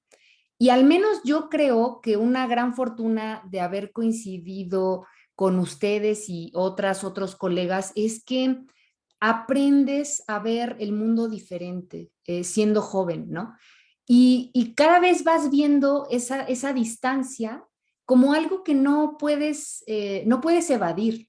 Entonces, o sea, más bien, ¿cómo contribuyes a darle otro sentido a ese personaje de, ay, es que ya está ruco, ¿no? Está ruco y no sabe, o está ruco y está pasado de moda. Cuando de pronto yo veo gente joven que está más ruca cerebralmente que muchos rucos, ¿no? Entonces está muy estigmatizada la vejez también, y ese es un tema, ¿no? A ver, Rosy. Yo creo que hay jubilados que no están listos para jubilarse. O sea, los separan de su trabajo, Ajá. pero no están todavía preparados para jubilarse, y entonces siguen buscando trabajo. Esto se ve en la película de La Agente Topo, donde hay varios solicitantes, ¿no? Para un anuncio. Y en el caso de la pared, del cuento de la pared, a él lo separan de su trabajo porque ya no ve bien. Creo que era un conductor de locomotora, ¿no? Sí. Entonces, a lo mejor fue a raíz a lo mejor ya no veía bien y por eso tuvo el accidente, ¿no? Así lo entendí. Sí. Pero sí, y se da más en los hombres, ¿no? Que no están listos todavía para jubilarse, no piensan en qué van a hacer con todo ese tiempo que van a tener libre. Es que es eso, no se reconocen en tanto agente masculino, proveedor, sin su trabajo. Sí. Socialmente se les ha hecho creer que eso es lo que les valida. Entonces tú te quedas sin un centavo en la cartera, pues que eres vieja o qué, ¿no? Sí. Entonces es un trauma. Tienes mucha razón. Y ya no me acordaba porque, claro, sí, esta parte de las entrevistas en el agente topo al principio es fantástica, ¿no? a ver, le voy a decir esto, a ver si sí se acuerda y no sé qué. Y bueno, ahí se tratan, esta directora de cine a mí me gusta mucho, les voy a recomendar otro documental también de ella para hablar de las abuelas.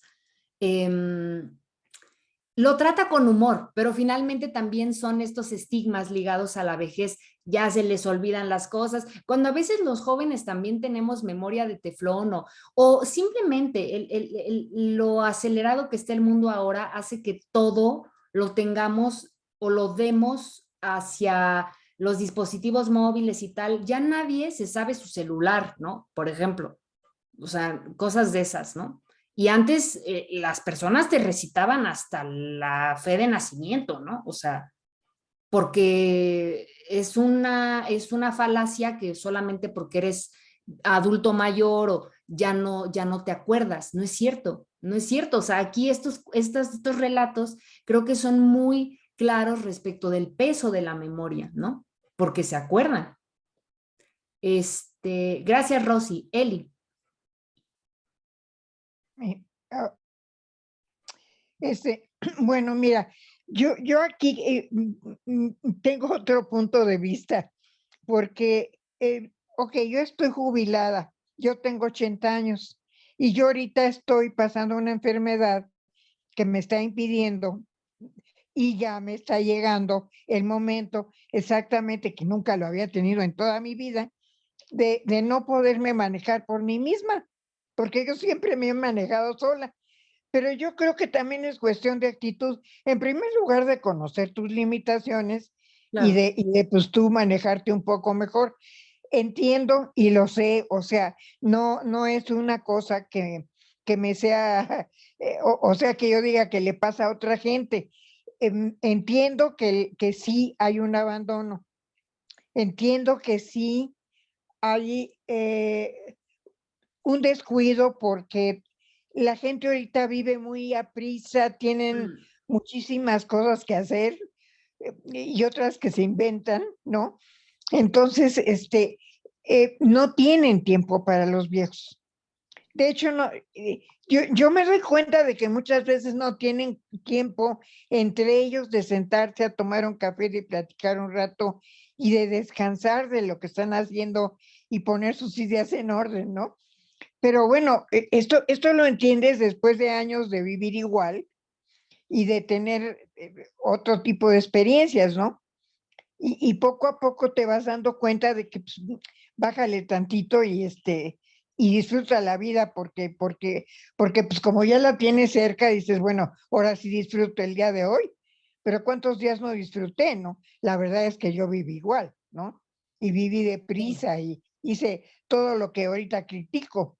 Entonces, la verdad es que yo creo que también hay que tener un poco más, digo yo, poner uno de su parte y tener más actitud, porque no puedes esperar de los demás lo que no te pueden dar. Y este cuarto, pues digo, viene a lo mismo, bueno, llega un momento que dice, bueno, ok, ya me fastidiaron, pues sí me voy al asilo, pues ¿qué me queda, no? Claro. Pero ¿qué voy a hacer en el asilo? ¿Me voy a estar quejando de todo lo que hacen los viejitos? ¿O voy a buscar a ver si hay algo interesante para hacer? Porque la verdad, sí, pues sí. Es que si me voy a estar quejando por todo lo que pasa en el asilo, pues mejor me suicido y ya no batallo. Pues es que yo siento que sí, también depende un Debió poco ocupar de la la pared actitud. para otra cosa, dice Eli. Sí, sí, es que yo sí siento, yo esto sí lo siento y lo siento como experiencia propia, ¿no? Que poco a poco te tienes que ir pues encontrando un poquito y viendo, bueno, ¿por qué carajos quieres estar aquí, no? Mm. Por si ya no quieres estar aquí, bueno, pues entonces déjate morir y vete al asilo pero hay momentos, yo entiendo y lo he visto, y yo pues mira, lo vivo muy atenuado porque todavía tengo las posibilidades y la mente clara para decir, no, me voy a ningún lado, estoy en mi casa y voy a hacer lo que yo quiero, pero mucha gente no. Mm. Y hay personas de las cuales se abusa y de las cuales, como lo decía Marisela, pues las dejan abandonadas, se las mandan al asilo y no pueden hacer nada, ¿no? Y la gente se muere auténticamente se mueren de tristeza. Y no es que yo diga, ay, que le echen ganas. Pues no, entiendo que hay un problema. Claro. Y es un problema muy grave pues de falta de solidaridad humana, de falta de amor, ¿no? Ujú. Entonces que sí, que lo tenemos que meditar y que reaccionar, pero creo que también el amor empieza y que hay que echarse porras, ¿no? También. Bueno, eso es lo que quería yo comentar. Y tienes razón, ¿eh? Tienes razón, porque creo que a menudo, y eso lo decía Rosy, lo han comentado varias de ustedes, las mujeres tienden, o Ángel cuando decía, terminan, se jubilan y ya, pues acabó el mundo. Y en cambio las mujeres es como de, ay, por fin, ¿no? Y ahora sí voy a aprender pintura, y ahora voy a aprender a hacer este postre, y ahora me voy con las amigas, y ahora los nietos, y ahora los hijos, y ahora el perro. O sea, como que las mujeres, por la misma educación que hemos tenido, tendemos a ser más flexibles, más resilientes, más adaptativas. Al hombre le quitas algo, ¿no? Al hombre en términos tradicionales y es como de, a ver, ¿no? O sea, ya no hay nada, ¿no? Y pues no, o sea, no, tampoco es así, ¿no? En eso sí estoy de acuerdo y es un tema también de género eh, que hemos hablado en otros momentos, ¿no? Cristi y después Ángel, que tenías tu mano levantada. Bueno, mira, el rechazo que sufren las personas mayores, hay la combinación de prejuicios que se tienen y conductas discriminatorias hacia las personas por su edad, es como parte de una cultura que yo he visto, ¿no? Gerontofóbica, ven viejos y no quieren acercar, ¿no?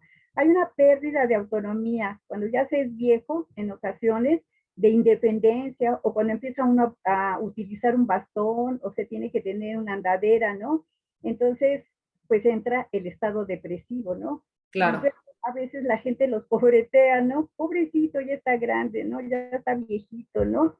Y desafortunadamente nosotros vivimos en una sociedad que busca pues la juventud. Hay infinidad de productos, cremas, alimentos y todo que se quisiera ver siempre, ¿no? La belleza eterna, ¿no? Pero pues la vejez es un tema tabú, ¿no? Muy difícilmente la gente en un momento dado la aborda. Dice, ay, no empieces a hablar de eso, que no sé qué tanto. Ya pareces viejo. Sí, exacto, ¿no? Entonces la película pues sí nos hace reflexionar sobre la idea que tenemos de la vejez, ¿no? Y de luchar contra la discriminación y prejuicios, ¿no? Yo desafortunadamente pues no he ido a ninguno de los asilos, solamente asistí a uno que era para crónicos, que estaba por la carretera Teotihuacán. Terrible, ¿eh? Deprimente el trato, el manejo, todo. Entonces dice, no, bueno, pues ahí sí sería quizá una idea porque ya la población de viejos estamos aumentando en una cifra mayor. La vida en un momento dado ya no era que antes en 73 años, sino ahora ya la esperanza de vida, ¿no? Ahora ya ha subido. El tratamiento médico también en un momento dado por los medicamentos, pues ya se prolonga más la vida, ya estamos pues entre 80 y 90 años, ¿no? Entonces yo considero que en un momento dado sí debería de existir mayores programas o sensibilizar a la gente en un momento dado, pues para modificar un poco la conducta, ¿no? De las personas, ¿no? Pero pues, claro. ¿no? Entonces, pues ese es mi comentario, ¿no? Que tenemos que sensibilizarnos más hacia los viejos. Y un ejemplo que estaba diciendo Marisela, yo tuve la oportunidad cuando me acababa de recibir de un ingeniero muy famoso que era papá de una de las amigas de mi mamá, que me decían, ay, pues velo a ver, no sé qué tiene. Dice, ya lo han visto varios médicos, lo tenían refundido en un cuarto de la azotea cuando el señor había aportado siempre en un momento dado para que tuvieran pues una vida mejor.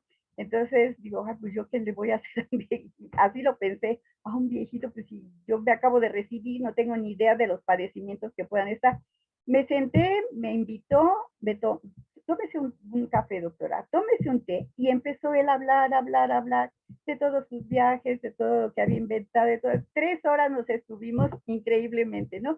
Y ya bajo, y entonces ya la hija, ¿no? Que te digo, era más o menos de la edad de mi mamá, me dice, oye, ¿qué le hiciste a mi papá? Digo, pues nada, ¿va a tomar medicamentos? No, dice, oye, es que es otro mi papá, y te pido de favor que vengas a verlo por lo menos cada tercer día. No, le digo, lo que ustedes tienen que hacer es verlo cada tercer día diario platicar un rato con él, porque es una persona que está muy productiva, lúcida, ¿no?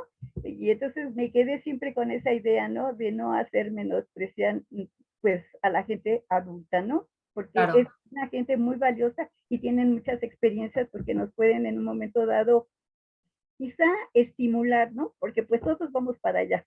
Exacto. Entonces, eso es bien importante, ¿no? Eso es todo, Ana, ese es mi comentario. Gracias. Y gracias a ti, Cristi. Justo en eso pensaba y les digo, ya vamos a tener la posibilidad de escuchar 2 materiales que hablan sobre los estigmas hacia la vejez. Y creo que aquí recuperaría lo que decía Eli, o sea, claro que hay que sensibilizar más a la población, pero también hay que sensibilizarnos más en primera persona en el sentido de que creo que muchos de esos estigmas o de esas circunstancias parten del yo, a veces hasta de personas adultas mayores, ¿eh? O sea, ¿a qué voy? A que a lo mejor no están todavía en ese punto de pérdida de la movilidad o de la independencia, pero ya son personas que pasan de los 60 y que aún con todo, digamos, tienen muchos prejuicios sobre la propia vejez. O sea, como que creo que el problema es que no nos damos cuenta que todo el mundo vamos a llegar allá y que de hecho llegar es más un privilegio que un castigo, ¿no? Porque te puedes morir mañana, ¿no? Y punto, se acabó. Entonces, eso. Y por otro lado, algo iba a decir respecto del estado de, sí, de los espacios y de la convivencia en donde las personas adultas mayores se encuentran como lugares que suelen ser espacios para arrumbar únicamente a las personas, ¿no? Y decía Eli, sí, todo el mundo fue joven y andaba corriendo y tal, y las personas no tienen tiempo. Yo creo que al final no te lo das, o sea, no es que no lo tengas, ¿no? Pero a veces te das cuenta de eso ya muy tarde. Es algo que ya no puedes cambiar si no te das cuenta a tiempo, de que el tiempo no te tiene a ti, de que tú lo tienes a él, ¿no? Y entonces tú lo tienes que gestionar. En fin. A ver, Ángel y luego Marisela y con eso cerramos. Hola, bueno, pues o sea, el texto y la película ponen el dedo en la llaga, ¿no? De una situación que es dramática en muchos casos. La película lo hace en cierta forma un poco agradable, ¿no? Hilarante en algunos momentos, pero la verdad es una situación que se tiene que analizar a fondo, que tiene muchas aristas y que desafortunadamente como sociedad no le ponemos todavía la atención que deberíamos de ponerle, ¿no?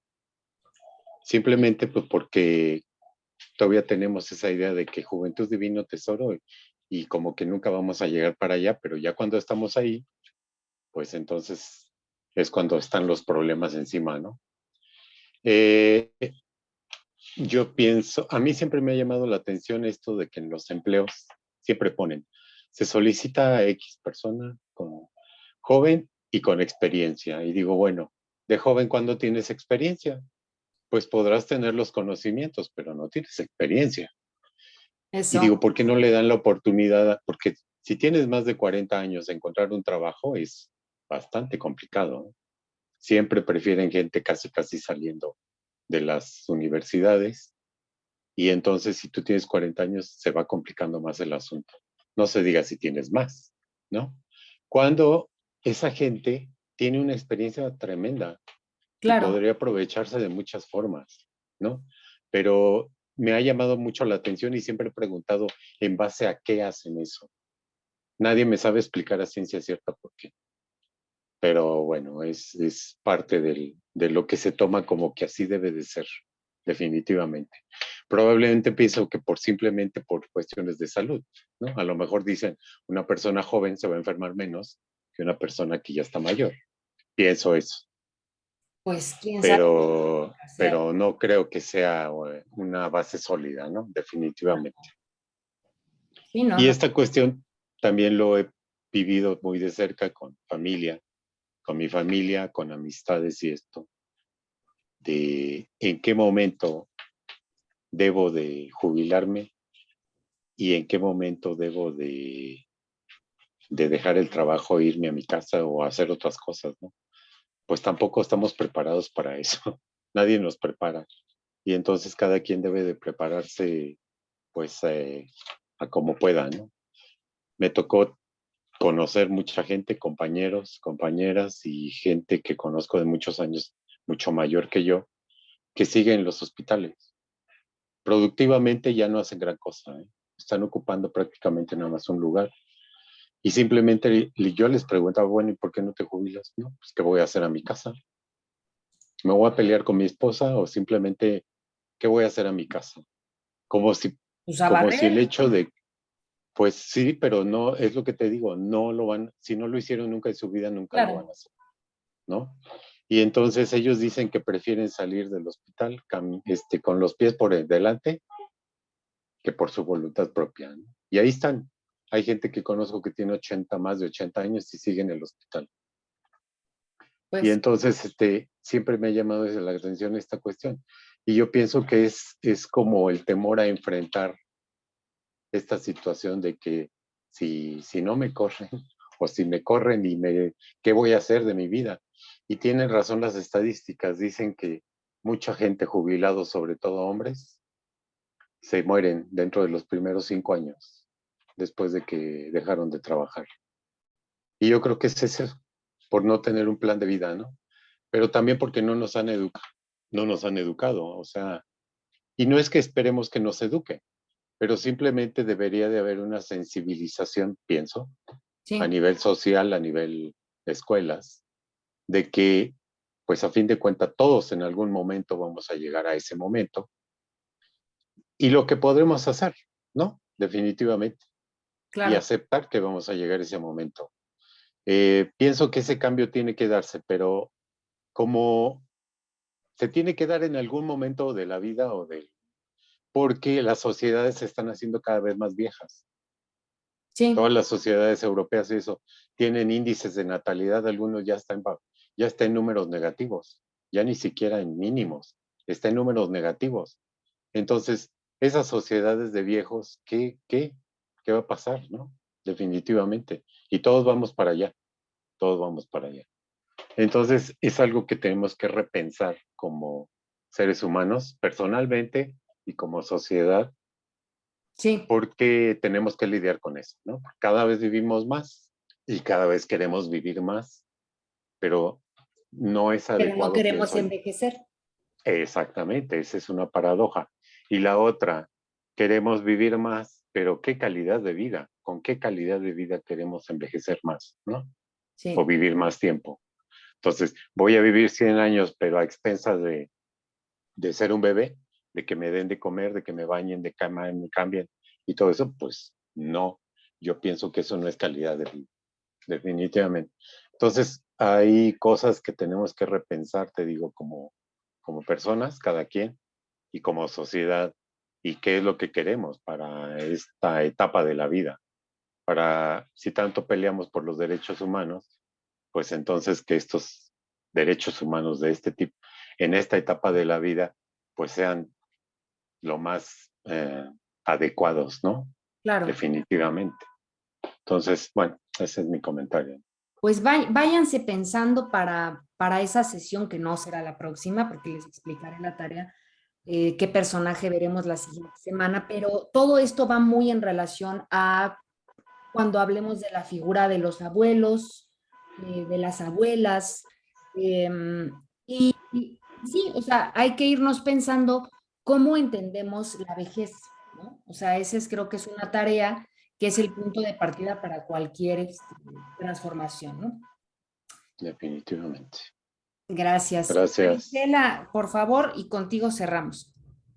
Pues creo que me estoy adelantando al tema porque nada más por decirles, había un programa que se llamaba Adulto en Plenitud.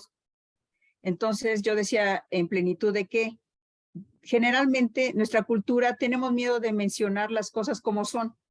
No nos gusta, no gustan las palabras como anciano, ya está viejo, un anciano, no tienen nada que ver esas palabras. Sin embargo, se toman como despectivas.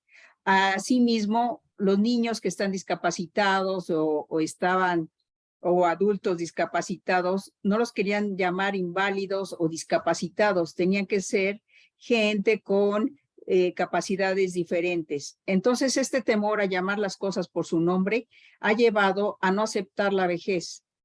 Es una etapa que vivimos. Es así como un bebé tiene su etapa, un niño, un adolescente, un adulto joven, un adulto mayor y un anciano. Son etapas que tenemos que analizar y ver bien en qué etapa estoy, en qué limitaciones voy a tener y qué voy a hacer para eso. Porque si te niegas a estar en esa etapa, entonces vienen los conflictos y problemas que no te aceptas a envejecer.